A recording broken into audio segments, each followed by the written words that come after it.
What I would do initially, there's two ways you can go with TV. TV is an addiction. It is just like heroin or morphine or opium.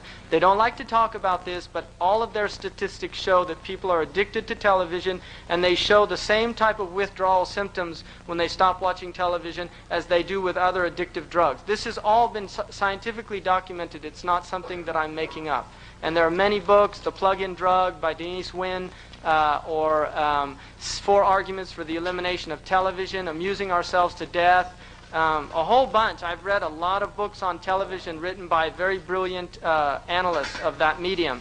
And so basically it is an addiction. If you are addicted to television, and I would say watching it every day is a sign of addiction, because anything you do on a regular basis every day is a type of addiction. If you're watching it every day, then first of all, the first thing you have to do is look at what you're watching. That's the most important thing first, as just a first step. Most people will find that what they watch is rubbish. There are certain people that do watch like the news, which I think is rubbish as well, because it's just empty. I mean, there's a book called Watching TV News by Neil Postman.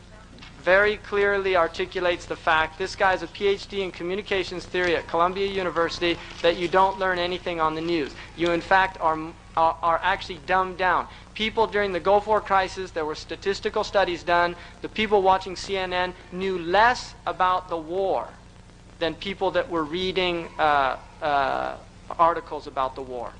So, and you can read an article in 5 minutes. It'd take you a half an hour to watch a news program.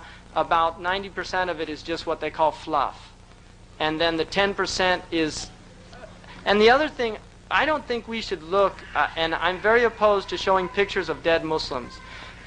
In the Battle of Uhud, when the Prophet saw the Muslims that were dead, he commanded the Sahaba to cover them over. That we should not denigrate our brothers and sisters that have died in the way of Allah by exposing their nakedness to the whole world to look at. And the fact that the kuffar do this is because they're just dogs over carcasses. That's what they are. They're just dogs. Those photojournalists, they're like dogs over carcasses. They have no human compassion for the people and the victims that they're taking pictures of. And the Muslims we should not become part of that. And I really would urge all of you to write magazines, Islamic magazines, and ask them to stop putting these pictures in our magazines. Because one, we become desensitized to the suffering that our brothers and sisters are experiencing all over the world. But two, they literally don't benefit you. What you end up doing is looking at it, feeling disgusted, and turning the next page.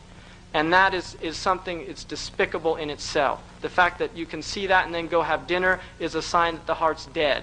I mean, if we really had living hearts and you see one of those pictures, you'll vomit or just weep bitter tears and probably wouldn't eat. Hassan al-Basri, somebody mentioned death to him and he didn't eat for 3 days. So really think about that. But you know, the television is a serious disease. What I would recommend this Ramadan is everybody who has a television, just unplug it during that month. Literally put it into a closet and don't watch it for an entire month. And just look at the change that takes place in your life, inside the house. Was it positive or was it negative? That's what I would ask all of you to do. And what you need to do is really encourage your children and instill in them a love of reading from an early age.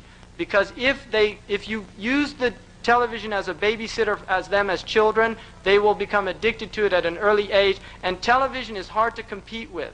It really is. It's a type of neural stimulation that books tend to have a difficult time competing with. And children that grow up watching television end up not reading. And this has also been documented. So I would encourage you to read the literature. There's a book called Kicking the TV Habit, which is a very good book for parents, and it gives alternatives to doing these things. And one thing with the children is, you know, I would just encourage like family people, instead of getting together to watch a television program, is do something human where you literally interact with each other and just enrich our lives a little bit.